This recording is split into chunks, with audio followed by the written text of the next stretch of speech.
예, 한판 클래스. 자, 오늘은 가을도 깊어가고 또 몸은 비록 스튜디오에 저희가 있지만 청취자 여러분들께 이 상상력을 동원해서 이 서울의 거리, 대서울의 거리를 함께 걷고자 합니다.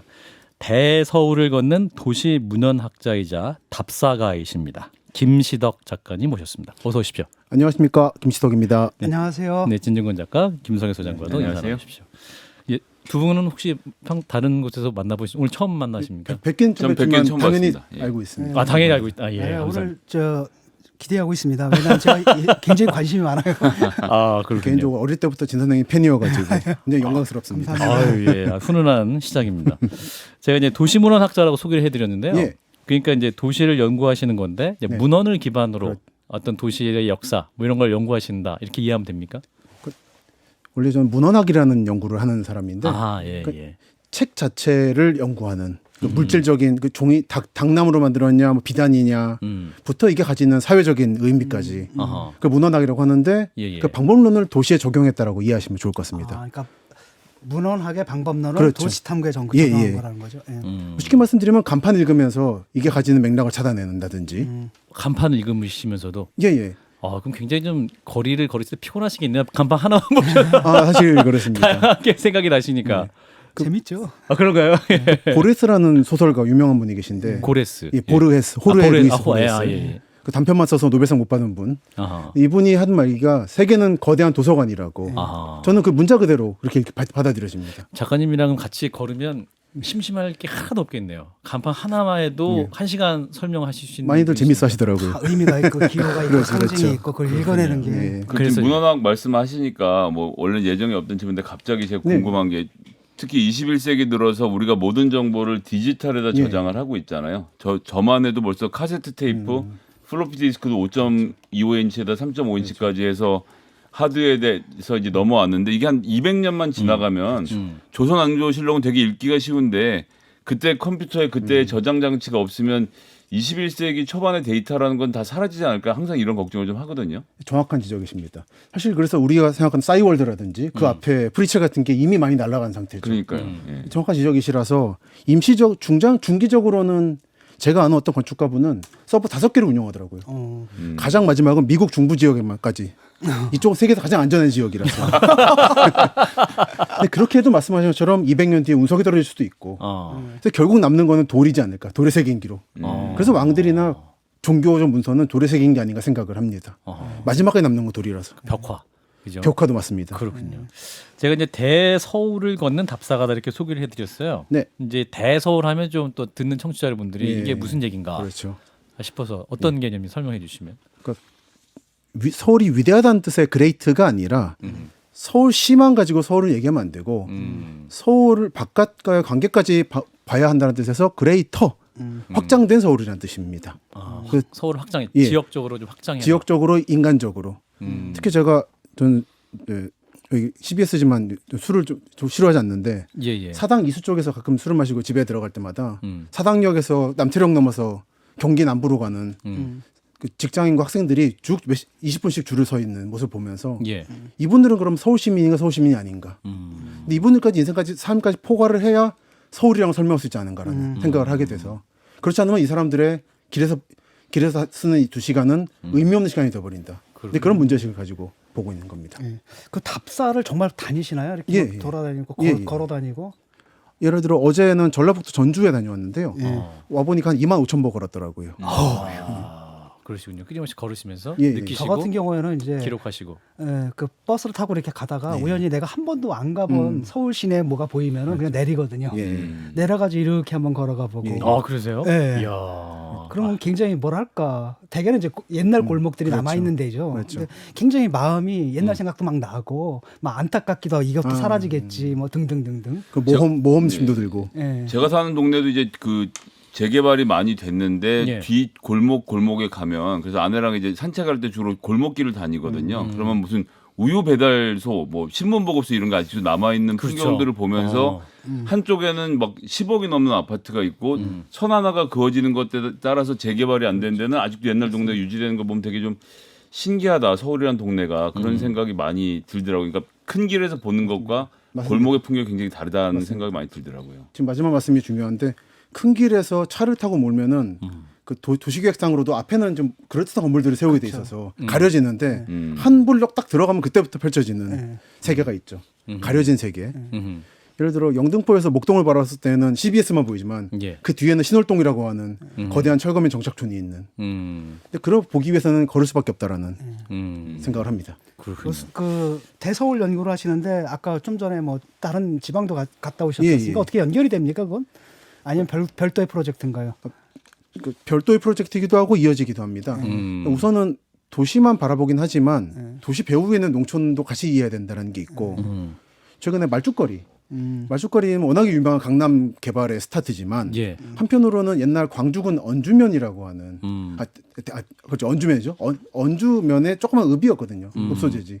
그래서 경기도 지금- 광주에. 예, 경기도 예, 광주가 예. 원래는 넓은 광 진짜 이런 그대로 넓은 땅이었는데 서울을 다 뺏기고 지금 협조가 됐습니다. 아하. 저 구석에. 아 그럼 언주중학교도 그 언주면에서 나온 언주면입니다. 거군요. 대왕면도 그렇고. 아. 그 대서울의 개념이 그럼 어디까지입니까? 주로 이제 경기도인가요? 아니면 더 멀 수도 있는 거죠? 어떤? 예. 그 어디까지 서울에 직장을 둔 또는 그쪽에 직장을 둔 사람들이 출퇴근하느냐. 아. 서쪽 제가 볼 때는 가장 지금 남쪽으로는 오송 정도까지. 오송. 예, 오송 청주의 젊은 친구분들이 집을 얻고 아침에 경부고속도로 버스 타고 출근합니다. 그럼 그 대서울이 청주까지 갈 수 있는 그 지역 전체가 그렇다는 게 아니라 그렇게 연결되는 점과 점이 KTX. 이어지는. 그렇죠. 예, 정과죠. KTX와 버스. 그럼 잘하면 이 대서울이 강원도까지도 뻗어가겠습니다. 강원도, 춘천, 원주는 저는 ITX. 소리요. ITX 연결되니까. 맞습니다. 그래서 원주분들이 좀 약간 박탈감이 있죠. 춘천은 ITX 해주는데 아하. 우리는이라는.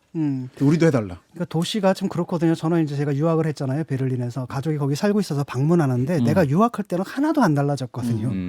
건물은 그대로고 가게 몇 개만 바뀌었고 뭐 케밥집에 가게 되면은 그 젊은이가 이제 벌써 백발이 됐어요. 주인은 그대로고. 예, 주인은 그대로고 이러는데 우리는 그냥 우리 동네만 해도 그냥 눈 뜨면 다 변하고 뭐 단독주택들 사라지고 거기다 이제 뭐 필로티 구조를 가진 막 연립들이 착착착 올라가고 이런 걸 보면 막 상실감도 느껴지고 이런 느낌이 들거든요. 너무 빠르죠 변화가. 맞습니다. 한국이 워낙에 스타트를 늦게 한 나라다 보니까 어쩔 수 없는 것이라 보고 그래서 종종 질문을 받는 게 그러면 언제까지 이게 발전 개발하고 철거하다가 멈출 것이냐 일단. 그렇죠. 제 생각엔 일기 신도시까지는 재개발하고 끝나지 않을까. 왜냐면 기억하시겠습니다만 일기 신도시 만들 때 모래가 부족해서 바닷모래 썼잖아요. 예, 맞아요. 이때 부식이 엄청나게 일어났다는 게 그 제 아르바이트한 지인도 있는데 피부가 상하고 막 알바하다가 그 철근 다 녹슬 텐데. 맞습니다. 얘네까지는 아마도 재건축을 한 뒤에 좀 일단 멈추지 않을까. 큰 틀에선. 그렇군요. 자, 그래서 이제 이렇게 서울을 많이 답사를 하셨어요. 그러면서 이제 도시의 남은 화석을 찾아다니는 과정으로 또 비유하시기도 했고, 개발 전과 후의 모습이 공존하는 걸 시층, 예. 뭐 이렇게 표현을 하셨습니다. 네. 예, 그거 좀 그림으로 한번 예. 사진을 한번 보도록 하겠습니다. 예. 어떻게 이게 시층으로 저희가 해석할 수 있을까? 어딘가요, 저기가? 풍납토성입니다. 풍납토성. 하고 이건 최근. 아하, 뭐 과거. 하나 오른쪽에 솟아났죠. 아, 저는 원래는 타워가 서 예 있죠. 맞습니다. 말씀하시죠. 원래는 이거를 일단 멈춰주십시오. 백제 풍납토성에서. 예, 가만히 좀 계셔 보시래요. 아니 요거 빨라. 예. 그러니까 예, 요 처음에는 사진. 풍납토성을 전체를 복원하자는 입장이었어요. 어릴 때는. 아. 이게 어릴 때 원래 근본주의라서. 예. 그런데 어느 순간 생각한 게 이것대로가 지금 서울이 아닌가. 어느 정도 파괴되고 이 상태로 멈춘 상태로 엉켜있는 상태로. 그래서 보면은 백제 시대 한성 백제의 풍납토성이 있고 그 뒤로 조선 시대 말부터 현대까지 만들어지는 빌라 같은 게 쭉 있고 그 뒤로 21세기의 상징인 타워가 강남의 있습니다. 상징인 롯데타워가 올라가고 있는 예, 예. 층층이 있는 아하. 그러니까 이것 자체를 인정하자. 이거는 바람직하고 이건 아니고. 그래서 김포 장례도 마찬가지지만 이거를 굳이 없애서 조선시대를 복원시키는 게 과연 우리 도시의 미래인가. 예를 들어서. 그런 식의 관점으로 바라볼 수도 있지 않겠나 하는 주장입니다. 또 다음 사진이 있나요? 예, 예. 아 이렇게 되면 이거 방송을 들으시는 분들이 유튜브를 보셔야 되겠네요. 예, 빨리 예, 들어오세요, 아무래도. 여러분. 자, 지금 보여주는 사진은 어떤 사진입니까? 동대문입니다. 동대문. 조선시대 이간수문과 선생님 근데 마이크 대고 하셔야죠. 좀 당겨야 되겠네요. 예, 그렇죠. 예, 예. 조선시대의 이간수문과 식민지 시대의 경성운동장, 그러니까 동대문 운동장. 아. 그 21세기의 그 의류 도매시장들 야. 이 층을 이루고 있죠. 조선 아하. 식민지 현대한국. 근데 동대문 운동장가 사라지지 않았습니까? 사라졌는데 스탠드가 남아 있습니다. 아 스탠드가 남아 있고. 저런 걸 찾아내는 게 화석을 찾아낸다라는. 네. 아하. 저 조명 스탠드 예, 일부러 남겼습니다. 야구장 조명이 예. 하나 남아 있는 건 거죠. 2개 정도 남긴 걸로 알고 있습니다. 네. 저 안타깝더라고요. 그 참 그게 이제는 도시라는 게 그 층층층층 시간층이 쌓이는 그렇죠. 건데 그걸 우리는 그냥 다 무시하고 맞습니다. 거기다 막 그냥 건물만 지었고 맞습니다. 아까 물론 그것도 이제 발전이고 우리가 받아들여야 할 현실이긴 하지만은 예. 너무 그 축적된 그 시층에 예. 대한 배려 맞습니다. 이런 것들이 너무 없는 것 같아서 안타까워요. 맞습니다. 그게 잘 보여주는 게 이제 택지 개발인 거죠. 신도시 개발. 음. 저는 범강남 사람인데 말하자면 한강이 남쪽에서 왔다 갔다 하면서 산 사람인데 예. 원래 60년대까지는 강남하면 영등포였고 지금 강남은 영동이고 그리고 대충 이제 천호까지 강남으로 말했습니다만 이쪽 지금 가보면 다 아파트만 있다라는 인상을 받잖아요. 강남이. 예. 근데 원래는 한성백제 유적이 한가득했거든요. 음. 이게 식민지 때 확인된 것만 왕릉이나 귀족 무덤이 300개 좀 있었다고. 음흠. 송파구 쪽에. 예. 그래서 오죽 많았으면은 적석총 돌을 쌓아 만드는 무덤들이라 이게 굴러다니면서 흙만 있어야 되는 동네에 돌이 있어서 석촌동이 되는 돌마을 동네. 근데 이거를 영동 개발할 때 70년대 다 파괴해버리고 지금 10몇 개 남아있죠. 그리고는 아파트 지은 다음에 역사가 없는 강남과 역사가 있는 강북이라는 대조를 만들고 있는. 전 이거는 도굴이자 파괴라고 생각합니다. 원래도 강남에도 역사가 분명히 있었는데. 있었는데 없애버리고 조선만 중요하고 백제는 안 중요한. 아, 석촌동의 석이 그 돌이구나. 예. 72년 뉴스 보니까 어느 돌장이 분이 이거 누가 알려준 적도 없고 그래서 그냥 깨고 있고 그냥 돈벌이라고 생각한다고. 그러면서 열심히 깨고 있더라고요. 왕릉급의 거대한 돌들을. 요즘 이제 김포 장릉 주변에 예. 고층 아파트 짓는 것도 논란인데 그러면 이것도 시층적인 개념으로 보면 인정해야 된다 이렇게 봅니까? 안 그래도 들어오기 전에 진행 PD분께서 어떻게 생각하시냐고 여쭤보셔서 말씀드렸는데 예. 저는 이 입장이 명확합니다. 저는 이거는 불법과 합법의 문제라고 생각합니다. 불법과 합법. 예, 뭐 왕릉 저 사실은 저는 서민 문화 찾는 데 관심이 있다 보니까 왕릉이나 왕실에 뭐 족보는 관심 별로 없는데 이거를 인허가해준 관청과 건설업체가 불법 종수죄에 있는 걸 알았냐 없느냐를 추구할 문제지 이게 인조의 아버지의 추존 왕인데 이게 가치가 있고 그건 저는 부차적으로 생각합니다. 만약에 대법원까지 가서 문화재법을 손댄다면은 그때 예. 따질 문제인 거지. 지금 단계에서는 인허가 날 것인가 안 날 것인가에 대한 인지 여부가 본질이라고 생각합니다. 그렇군요. 자, 있으니 오늘 시간이 한정되어 있는 관계로 예. 딱 한 곳만 라디오 답사를 떠나볼 텐데 예. 유튜브로 보시는 분들은 이제 우리 작가님이 가져온 사진자를 보면서 답사를 하시면 좋겠고 라디오로 들으시는 분들은 우리 김성희 소장님이 친절하게 또 설명을 해주실 겁니다. 제가요? 아 제가 하겠습니다. 같이 하시죠. 그래서 사진 보여주시면 같이 좀 묘사를 해드리고 하겠습니다. 그래서 오늘은 어디로 갑니까? 서울 아닙니까? 바뀝니까? 서울의 첫 확장 지역인 성남을 보겠습니다. 아 요즘 그 예, 뭐 특별하게 의도한 건 없습니다. 대장동 의도하신 거 순수하게 아니죠? 성남. 예, 알겠습니다. 정치적 상황하고 예, 아무 관계 없이 갑자기 성남을 대장동 보고 토론해야 싶습니다. 되는 줄 알고 두 분이 갑자기 저 자세를 바로 성남의 잡았어요. 성자가 제성자죠. 예, 예. 흑토변의 이룰성. 예, 근데 남한산 성의 남이라. 아, 남한산성의 남쪽이군요. 예, 예. 그래요. 서울과 수도권의 경계 성남시에 예. 대해서 한번 산책을 해보겠습니다. 원래 강남 바로 위에 위치한 곳이잖아요, 성남이 그죠? 바로 밑이죠. 바로 밑. 네, 맞습니다. 그래서 원래 있던 도심에 해당하는 중원구, 수정구, 네. 그리고 2000년대에 형성된 판교 신도시가 있는 게 분당구 그렇죠. 포함해서 성남시가 된 거고. 예. 자 개괄적인 설명, 성남시 어떤 도시인지 그 예. 설명부터 해주시죠. 지금 잘 소개를 해주신 것처럼 성남은 세 도시로 이루어져 있죠. 말하자면 그러니까 강북 지역, 서울 강북 지역의 철거민들이 트럭에 실려서 십몇만 명이 간 지금의 구도심, 광주 대단지라 불렸던 이름이 여러 가지가 있습니다. 광주 단지, 성남 단지, 성남시. 서울시가 경기도 땅임에도 불구하고 관할할 때는 광주 대단지라 불렀고 나중에 경기도가 인계받은 그 광주 대단지 사건 이후로 인계받은 뒤로는 성남 단지라 불렀고 그다음은 성남시가 되는. 이때 사실 주민들은 서울에 편입되길 바랬습니다. 근데 박정희 대통령의 의지가 독립시키라고 해서 독립되지만 그런 구도심이 있고 이것과 전혀 무관하게 분당 신도시가 1기로 만들어지고 그리고 판교가 만들어지고 여기서부터 남쪽으로 가면은 수원과 오산, 화성까지 가서 지금 아산까지 가고 있는 상태고 예. 한편으로는 판교가 워낙 성공한 신도시다 보니까 그 주변 지역을 지금 야금야금 개발하고 있습니다. 가보시면 아실 텐데요. 사실 거기는 그 대규모 아파트가 들어갈 땅이 아닙니다. 이게 그 분당이 개발된 뒤에 성남시에서 안타까움을 느끼고 그 전에 있던 자연부락들, 자연마을들에 대한 향토지를 낸 적이 있는데 그건 낙생면에 들어갑니다. 보면은 다른 낙생면의 다른 지역에 비해서도 지명이 없어요. 그냥 고개 이름, 산 이름만 있지 마을 이름은 한 3-4개?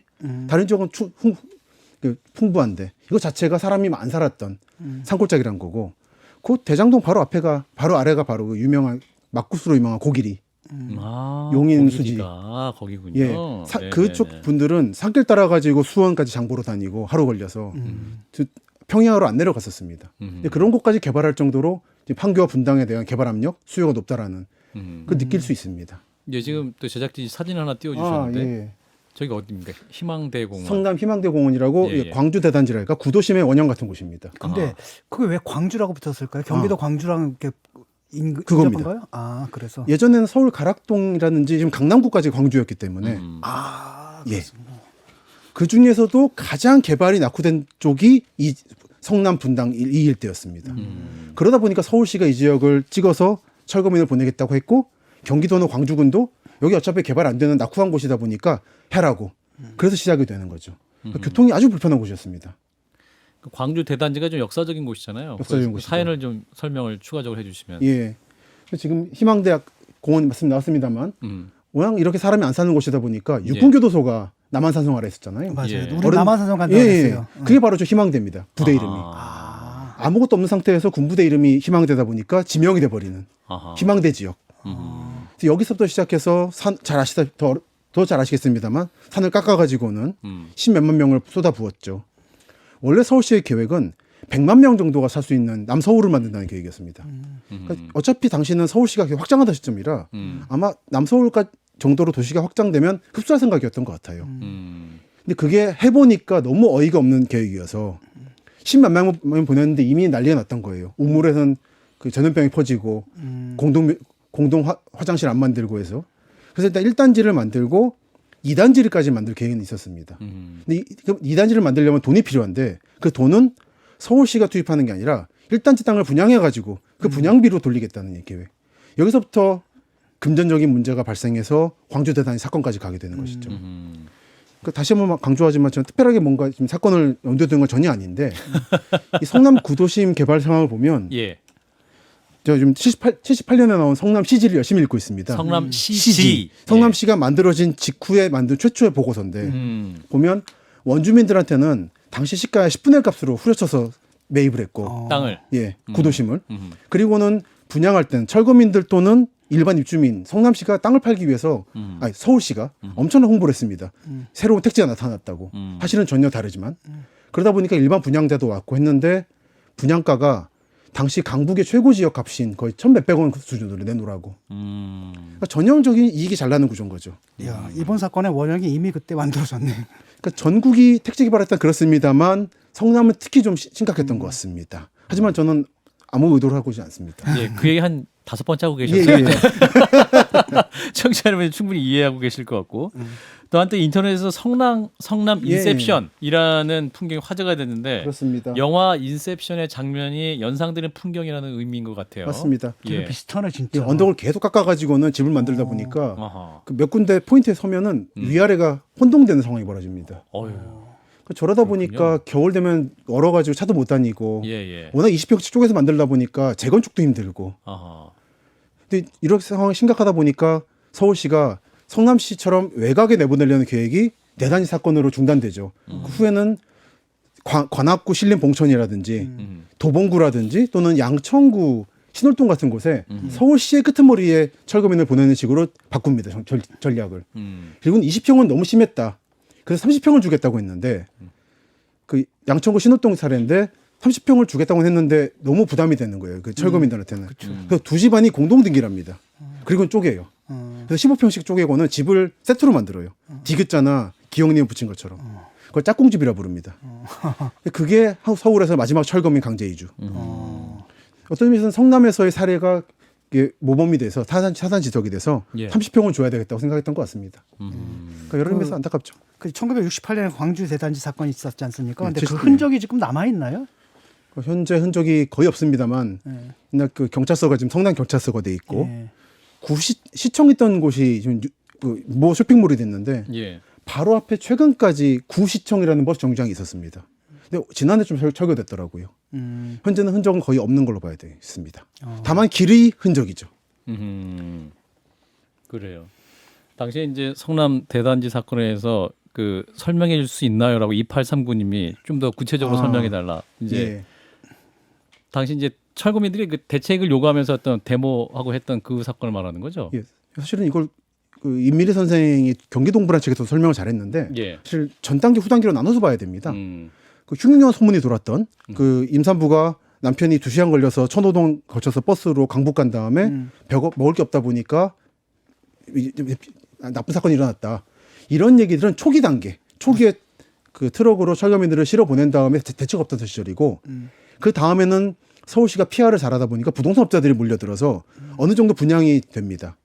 그때 철거민들은 대부분 딱지를 팔고 나갑니다. 아, 그렇죠. 근데 그냥 순수하게 딱 판 게 아니라 그 성남시지 78년에 나온 책의 증언에 따르면 이제 구청에서 돌렸대요. 그 구슬을 돌려서 땅을 분할 딱지를 받는데 그러고 나면 그 철거민의 몇 배가 되는 폭력배들이 조직 폭력배. 예, 둘러싸고는 팔라고. 속칭 오토바이 부대라 불렀답니다. 그렇게 해가지고 강제로 전매권을 사서 몇 번 돌리는. 그러다 보니까 서울시는 이것도 막아야 되겠고 한편으로는 이거를 어떻게든지 빨리 매입을 완료를 시켜야 2단지를 만들 수 있으니까 거기서 사실은 그래서 임미려 선생이 지적한 부분인데 철거민만의 문제인가 이게 과연 사실은 다시 들어간 일반인들 그리고 일부 투기업자들이 규형해서 벌어진 사건이 사실은 광주 대단지사라는 단순하진 않은 것 같습니다. 예, 당시 이제 무허가 판단청에서 강제로 이주당한 도시 빈민들이 지금의 성남시에서 생존 대책을 요구하시면서 대규모 시위를 벌였던 뭐 그런 사건을 말씀하시는 것 같은데. 네. 그래서 이제 당시 이제 외곽으로 밀려나서 이제 살게 된 그런 도시가 됐어요. 네. 그러면은 당시에 또 농촌 경기도 시절 주민들도 있었을 거 아닙니까? 그분들은 다 어디 가신 거예요, 그러면? 대부분 철거민들이 원주민분들께서 네, 원주민들. 아까 말씀드린 것처럼 서울시가 워낙에 가격을 후려치다 보니까 예. 대체로는 재정착을 실패한 것 같습니다. 아, 예를 들어 목동 같은 경우는 공영 개발할 때 어떤 부분들이 재정착하셨어요. 예. 근데 성남 구도심은 불행하게도 그런 경우는 많이 없는 것 같습니다. 분당 판교도 마찬가지고. 예. 그 제가 사진을 하나 보내드렸는데 모르겠습니다만 분당과 판교 쪽의 예를 들어보면은 예. 그쪽도 결국 땅을 다 팔고 나가시는 딴 데로 나가면서 마지막 요구 조건으로 망향비 하나 세워달라고 비석 하나 우리 동네였다고. 저건가요? 중앙공원 한산이시 문화유죠. 요거는 이제 분당의 핵심이 한산이시 땅인데 아, 예. 이때 개발한 그 설계한 분의 말씀 들어보면 워낙 돈이 많은 분 중이시라 보상은 필요 없고 분당 한복판에 우리 집성촌을 하나 남겨달라고. 그게 분당 중앙공원이자 한산이시 문화유죠. 저거는 이제 세력이 있는 사람들. 근데 분당과 판교 사이에 동간마을이라는 마을이 하나 있습니다. 여기 동간마을 모양비. 모양비가 나왔네요. 근데 이 비석 하나 남겨두고 신도시를 만든다니까 고향 산천을 떠나는가 아쉽지만 국가를 위해서 땅을 내놓겠다고 아하. 비석을 세놓고 갔는데 지금 저 공원을 둘러싼 아파트 단지에서는 안내판에 표시도 안 해놨어요. 그림만 하나 해놓고 모르면 알 수 없는 상태로 대부분 정착을 실패한 것 같습니다. 그 목동은 참 내가 그 철거 반대 데모를 나갔었는데. 대학생 시절에. 예, 그 개발하기 전에 철거 반대 데모를 나갔었는데 나중에 보니까 그때 같이 데모했던 놈들이 장가가더니 글로 들어가더라고요. 그때 데모하면서 봐둔 게 이제 미리 답사를 하고 배신자들 임장을 하셨던 거지. 예, 이거 웃어도 되는 건지 모르겠는데 아무튼 웃음이 나왔어요. 자, 이번 대선 국면에 저 성남시가 때 아닌 또 주목을 받고 있는 이유가 바로 대장동 개발 사업 관련 논란 때문입니다. 물론 작가님도 대장동 가보셨을 것 같아요. 예. 어떤 곳입니까, 대장동? 저희가 항상 이제 개발 의혹, 그렇죠. 개발 의혹만 얘기하고 있는데 좀 어떤 사연이 있어가지고 그래도 그런 개발까지 가게 된 곳인지. 예. 그러니까 사실 답사의 관점에서 봤을 때는 단순한 문제입니다. 이게 처음에 말씀드린 것처럼 개발된 땅이 아닙니다. 산골짜기예요, 사실은. 대장동이. 네. 근데 너무 지금 판교가 뜨다 보니까 판교가 특히 IT 타운이 되면서 일하는 근로자들이 미국 서부도 마찬가지 아닙니까? 직장에서 멀어지는 땅값이 올라가서. 그래서 이런 수요가 있기 때문에 억지로 개발된 땅에 가깝다는 게 제 인상이었습니다. 그래요. 억지로 개발된 그럼 것이다. 그러면 무조건 오를 땅이 아니었네요. 예, 그렇습니다. 원주민들은 그러면 거기서 뭐 농사를 짓던 분들인가요? 그렇죠. 덜어. 예, 맞습니다. 대체로 그냥 농촌지대였습니다. 지대였고 일부는 손 탔겠지만은 하지만 원주민도 계셨던 건 사실이고 그래서 최근에 일각에서 다들 투기꾼이냐 식으로 말하는 거는 저는 약간 모독적인 상황이라 보고요. 다만 이제 이런 식의 사례가 성남에서만 있었던 것도 아니고 전국 몇십 년간 있었던 일인데 지난 몇 년간 부동산 값이 너무 올랐잖아요. 그렇죠. 너무 성공을 해버린. 그래서 이게 주역에 저는 이제 주역을 취미로 보는데 동양학자다 보니까 화천대유. 예 주역 핵심은 너무 뜨면은 결국 가라앉습니다. 뒤에 괴가 나와요. 이게 너무 떴기 때문에 그늘이 온다라는 식으로. 너무 떴기 때문에 이게 드러나 버린. 너무 빛을 받아 버려서. 예. 그렇게 제 이해하고 있습니다. 그렇군요. 너무 4천억까지 올라갔군요. 너무 올라 버렸습니다. 예, 예. 한 이분들도 400억, 한 놀랐을 것 400억 같아요. 올랐으면은 예. 괜찮았을 텐데. 이제까지 한두 번이 아니었거든요. 전국에 강남 개발할 때도 그렇고. 심지어 영동 개발은 박정희 대통령의 정치자금 마련용이라는 게 거의 공공연한 사실이라서 한두 번 아닌 것 같습니다. 이 도시개발 때문에 이제 그 원래 땅을 떠나셔야 했던 분들의 사연도 좀 들으신 게 있으실 것 같은데 이 기억에 남는 얘기 어떤 게 있으실까요? 그 성남 분당 쪽은 딱히 없고요. 그러죠. 예. 그래요. 그러니까 뭐 150년간 막 집안 대대로 지킨 선산을과 고향을 땅 내놓았다. 뭐 이런 주민들의 얘기도 있다고. 예. 근데 그렇게 떠난 분들은 많이 있는데 예. 사연이라 할 것은 이제 분당 쪽은 크게는 없고요. 그 약간 다른 지역을 하나 말씀드려도 말씀해 될까요? 주셔도 돼요. 고향 일산 신도시 만들 때 사연이 하나 있습니다. 고향. 예. 예. 지금도 일산 가보시면은 초가집이라는 지역이 하나 있습니다. 초가집. 그러니까 생각하시는 초가집이에요. 근데 고향 지역에만 독특하게 존재하던 동그란 초가집이 있었습니다. 밤가시 초가라 부르는데 전국에서 거기만 있었어요. 밤가시 초가. 지금도 문화유산 돼 있는데 가보면은 모양이 동그래요. 밤가시가 원으로. 중국 사천에 있는 것 같은 동그란 지붕이 있는. 근데 이게 여러 개가 있었는데 그거 싹 밀어내고 일산 신도시를 지었고 어느 한 분의 종부께서 마지막에 화병으로 돌아가셨다고. 그걸 지키다가. 그래서 한 채가 남게 된 거라고. 그래서 가보시면은 그냥 초가집 있고 보시지 마시고 예. 그런 일산도 농촌 고향 시절이 있었다라는 거를 기억하시면 좋을 것 같습니다. 일산에 이제 우리 아버지 산소가 있었는데 세상에 그걸 다 파내고 거기다 또 아파트를 짓더라고요. 그래서 야 이거 산자들의 욕심이 좀 심한 거 아니냐 이런 생각도 좀 들었고 한편으로는 그걸 음덕으로 말하는 분도 계시더라고요. 그래요? 좋은 곳에 무덤 쓰셔서 후손들이 덕을 보는. 근데 그 보상비가 얼마 안 되는데. 그래서 이제 그게 협상의 묘미인 것 같습니다. 그 보상비가 얼마 안 되는 곳이 있고 이게 사실 성남이 사실 요즘에 나쁜 경우로 이게 나오고 있지만 우리는 이제 보통 공업요원이니까 무슨 그게 아니라서. 그렇죠. 갑자기 그 낭만을 얘기하다가 갑자기 보상비 얘기하니까 정신이 확 드는데요. 예, 저 한판 클래스. 자, 오늘은 김시덕 작가님, 그 서울을 답사하시는 분, 전국을 답사하시는 분인데 답사가님과 함께 대서울을 걷고 있습니다. 잠시만요. 예, 한판 승부. 예, 우리 진종건 작가님과 우리 작가님이 아주 두 분이 팬 사이여서요. 팬과 스타. 제가 팬입니다. 예, 예, 대화 나누고 계신데, 예, 방송 다시 돌아갑니다. 그 성남시에서 이제 우리 작가님이 주목한 게 원도 시민 북부 그리고 천당안의 분당이라는 남부 주민들 사이의 갈등이라고 하셨는데 이 갈등이 곳곳에 드러난다면서 사진을 보면서 한번 얘기해 보겠습니다. 예, 하나가 예, 이거 말고 저희 모란공원 사진. 예. 그 제작진이 밖에 계셔가지고요. 예. 사진을 우리 작가님이 직접 예, 말씀해 주시면 저희가 할게요. 알겠습니다. 제가 지금 약간 돌발 상황인데 보내드린 걸 읽어드리겠습니다. 네네네. 설명을 해주세요. 예. 그 지금의 성남 원도심과 분당 사이에는 성남시청이 있고 모란시장이 있죠. 예. 대부분의 도시들이 혁신도시 만든다고 완전히 중심을 옮겨버리는 바람에 구도심이 죽어버리는 데 반해서 그나마 성남은 시청을 구도심과 분당 사이에 만들어서 온건한 대책을 마련했다는 느낌을 줍니다만 사실은 구도심과 시청 사이는 그린벨트 지역이고 어떤 의미에서 모란시장이 있고 시청의 문은 분당을 향해 있어요. 사실은 신도시를 옮긴 게 되는데 그 모란시장이 의미가 좀 깊습니다. 모란시장. 예, 모란시장이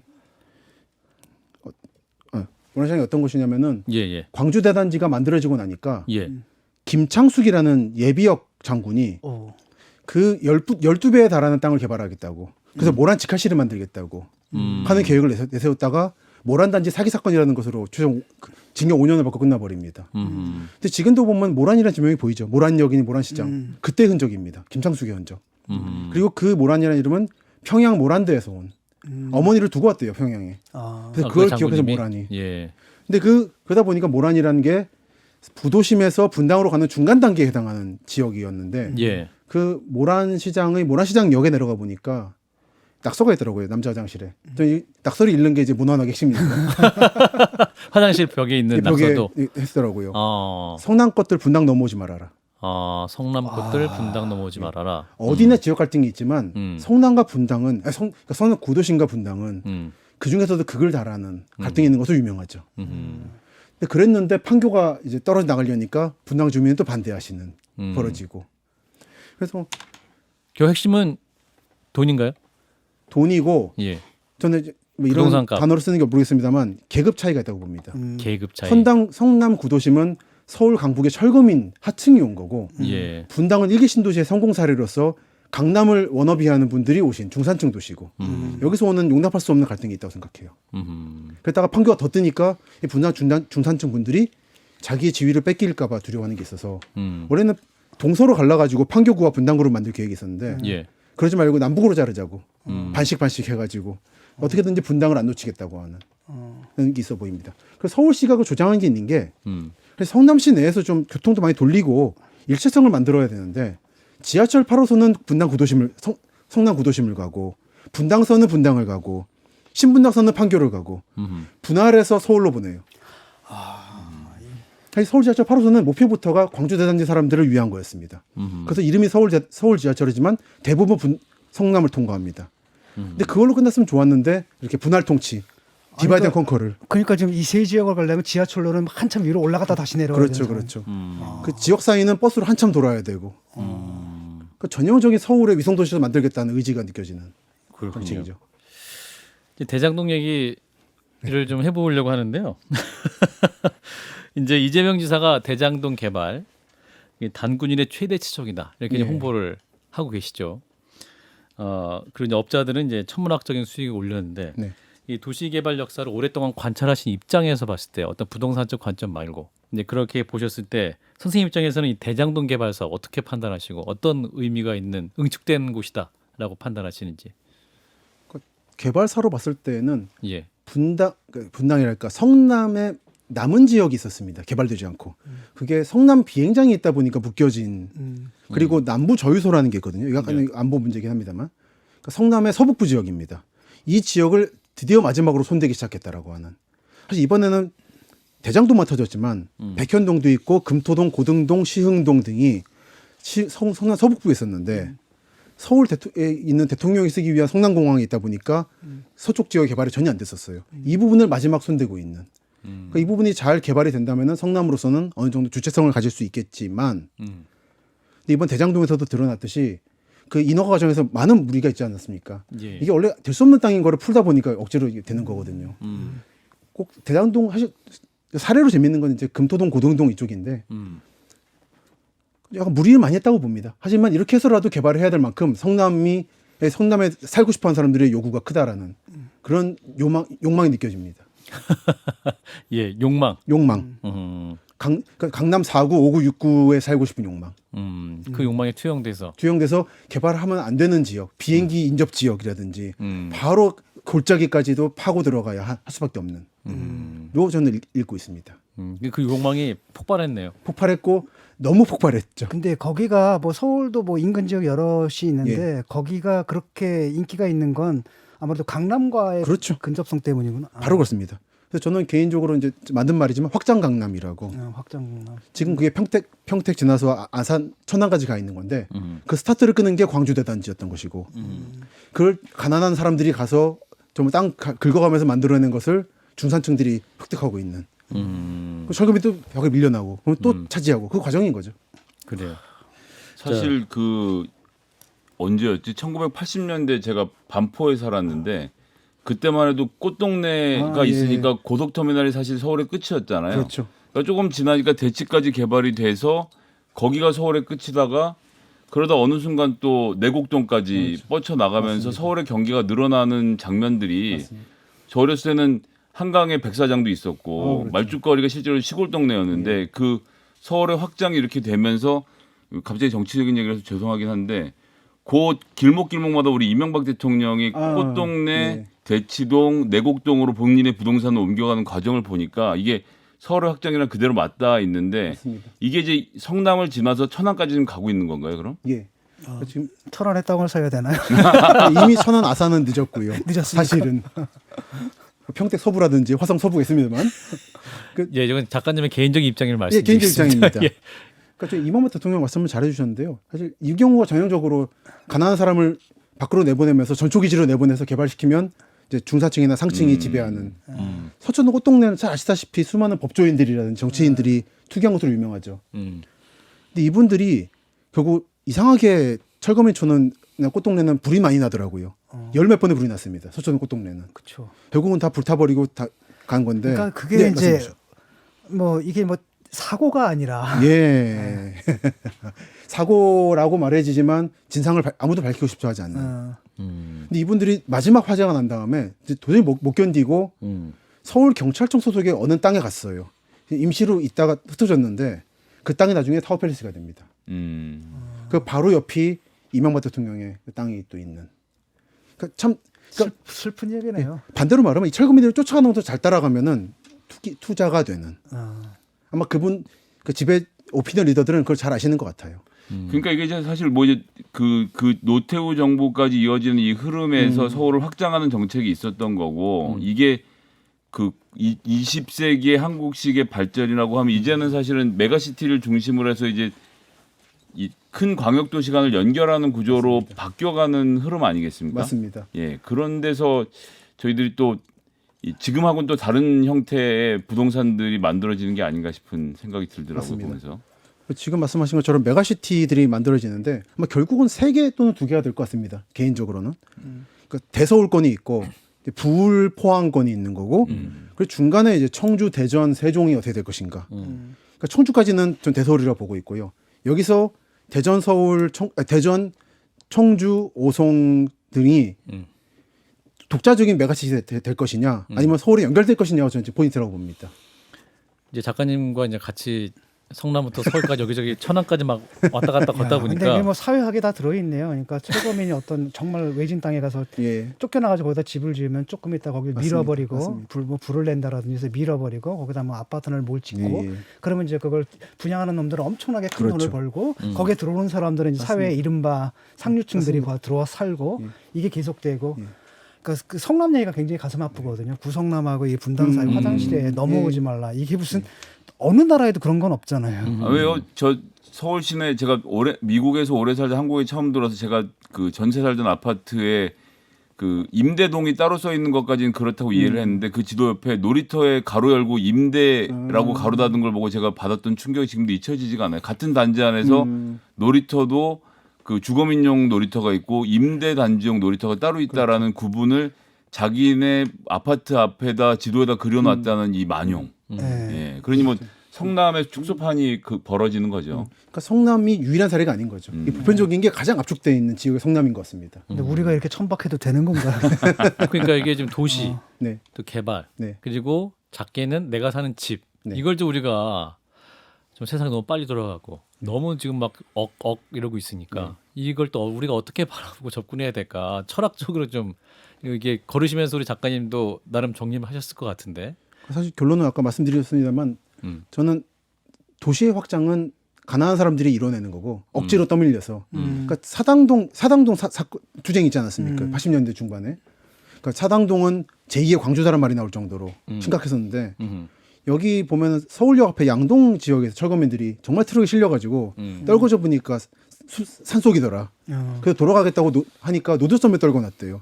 여기 쓸래 사동당 관리해가지고 그래서 사당동 가서 그해 겨울에 벽돌 구워가지고 흙으로 살다 보니까 전기 깔아주고 상수도 하수도 깔아주니까 사당도 투쟁 나가지고 밀어내고는 중산층이 살게 되는 이 과정의 반복으로서의 도시를 저는 봅니다. 그래서 많은 사람들은 중심을 보는데 중심은 쾌적하잖아요.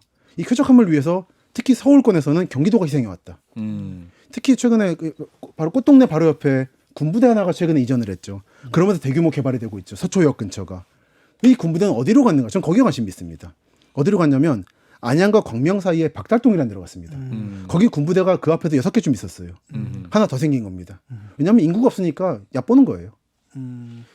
또는 안양 군포 의왕권의 군부대도 의왕의 끄트머리 수원 지역으로 보내려고 하다가 그 지역 분들이 우리가 표가 적으니까 얕보는 거냐고 결상전이라 좀 막아내기도 하고 이게 도시 역사 그 자체라고 봅니다. 그렇군요. 그 대서울의 확장 네. 이것도 보면 어떤 의미에서는 뭐 부동산 호재가 새로 생긴다라고 상업적으로 볼 수도 있겠고 어떤 한 면에서는 또 계급적인 차이가 또 다른 지역으로 전가되고 있다. 이렇게 그렇죠. 이해할 수도 있겠군요. 그렇죠. 서울 사람이 주로 경기도에 전가를 시키죠. 내가 어렸을 때만 해도 예. 300만 서울 시민 여러분 이랬는데 지금 그게 이제 1000만이 됐고 어르신. 경기도도 합치면 2000만이 됐으니 그 많은 사람들 어디서 온 거예요 도대체? 그러니까 그게 온 지방에도 끌어들이고 있고 요즘에 압축 도시 얘기 많이 나오잖아요. 답사하다 보면 특히 전라도 쪽이 그런데 분명히 클만한 도시가 아닌데 인구가 느는 곳들이 있습니다. 예.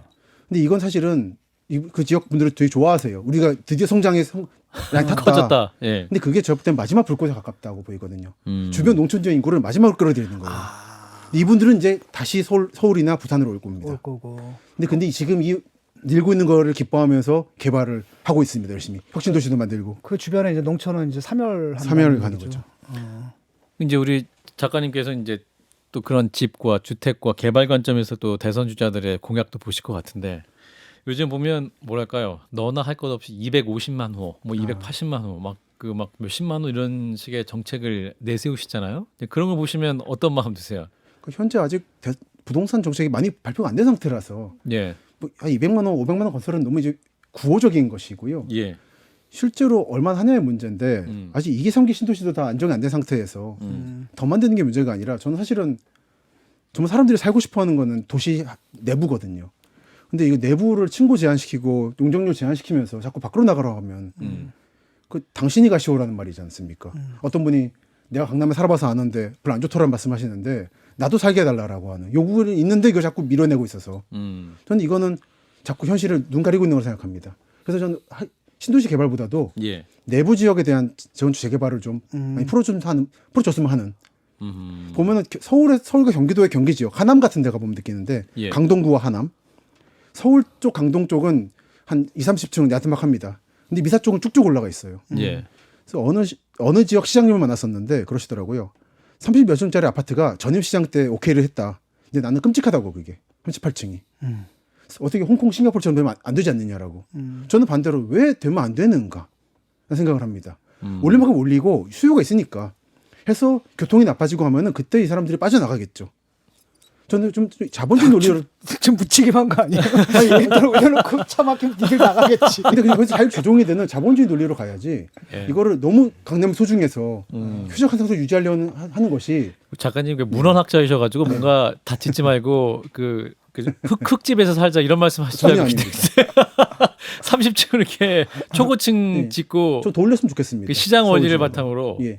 그러니까 이렇게- 지금 이제 서울 시내 개발도 마찬가지로 큰 도로 밖으로 붙어 있는 용적률을 높이 해줘서 빌딩을 지는데 바로 뒤에 주저앉아 있을 수밖에 없는 게 용적률이 낮아서 그런 거거든요. 예, 그래서 신도시를 개발하는 것보다 거기 용적률을 올려서 소위 말하는 직주 근접이 가능하도록 구조를 만들자는 주장에 또 동의를 하시는 거겠네요. 맞습니다. 그럼. 그리고 그 와중에 말씀하신 것처럼 임대주택 문제가 있지만 저도 막 다니다 보면 분양주택과 임대주택은 외장도 다르게 하고 벽 색깔도 다르게 하거든요. 딱 구분되게. 그럼에도 불구하고 많이 층을 올리면서 그 대신에 임대주택을 많이 늘림으로써 이분들의 머릿수를 늘려서 표를 무시하지 못하게 만든 단계까지 가야 된다라는 생각을 합니다. 릴리님이 이제 작가님 방송을 들으시면서 뭔가 이 주택이나 개발에도 서로 차별이 없는 세상이 오면 좋겠다 이런 말씀을 주셨어요. 그러면 정부 정책적으로도 아까 뭐 그 분당과 옛날에 성남 예. 이러면서 이제 넘어오지 마라 이런 식의 어떤 계급적 갈등을 좀 줄일 수 있는 개발 방식이랄까 그런 건 없을까요? 대안적으로? 저 방금 말씀드린 것처럼 저 층고 제한과 용적률을 좀 완화시켜서 예. 그 대신에 도시 내 임대주택을 많이 만드는 방식. 이전 일단은 생각할 수 있는 단계적인 방식이라고 생각합니다. 예. 저 2기, 3기 신도시에서 답사를 많이 하고 다니는데 예. 우선 너무 멀고 음흠. 특히 계양 신도시 예정지를 좀 갔다 왔다가 좀 놀랐던 게 농민들이 악에 받쳐 있어요.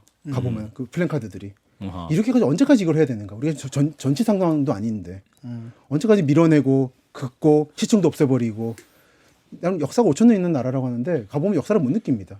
강남 개발했던 것처럼 이건 좀 이제 좀 줄이자라는 생각을 합니다. 예, 알겠습니다.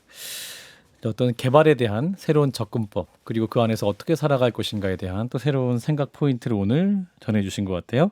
자, 한판 클래스 오늘은요 문헌학자이자 답사가인 김시덕 작가님과 함께했습니다. 오늘 말씀 잘 들었습니다. 감사합니다.